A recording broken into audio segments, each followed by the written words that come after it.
கிறிஸ்துவுக்குள் பிரியமான சகோதர சகோதரிகளே, உங்கள் அனைவரையும் தினமொரு முத்துக்கள் நிகழ்ச்சியில் சந்திப்பதில் மிகுந்த மகிழ்ச்சி அடைகிறேன். தம்மை தாமே தாழ்த்துவோர் உயர்த்த பெறுவர். லூக்கா 18ஆம் அதிகாரம் 14ஆம் வசனம். இயேசு பரிசேயர் அல்ல, வரி தண்டுபவரே கடவுளுக்கு ஏற்புடையவராகி வீடு திரும்பினார்.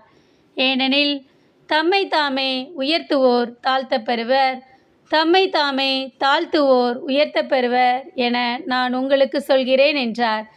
இருவர் இறைவனிடம் வேண்ட கோவிலுக்கு சென்றனர். ஒருவர் பரிசேயர், மற்றவர் வரி தண்டுபவர். பரிசேயர் நின்று கொண்டு இறைவனிடம், கடவுளே, நான் கொள்ளையர், நேர்மையற்றோர், விபச்சாரர் போன்ற மற்ற மக்களைப் போலவோ இந்த வரி தண்டுபவரைப் போலவோ இல்லாதது பற்றி உமக்கு நன்றி செலுத்துகிறேன்.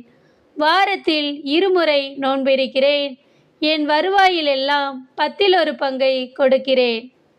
ஆனால் வரி தண்டுபவர் தொலையில் நின்று கொண்டு வானத்தை அன்னார்ந்து பார்க்கக்கூட துணியாமல் தம் மார்பில் அடித்து கொண்டு, கடவுளே, பாவியாகிய என் மீது இறங்கியருளும் என்றார்.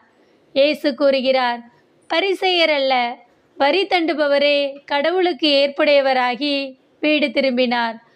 தம்மை தாமே உயர்த்துவோரே தாழ்த்த பெறுவர், தம்மை தாழ்த்துவோரே உயர்த்த பெறுவர்.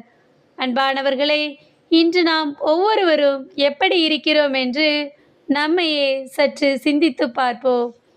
நாம் நல்ல பதவியில் அல்லது அதிகாரத்தில் இருக்கலாம்.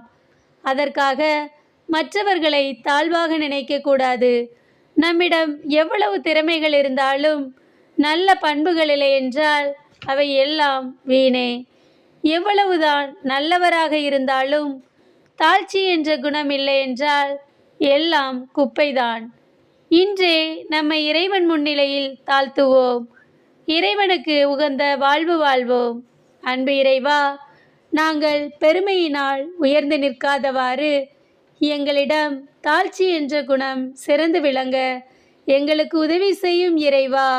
ஆமேன்.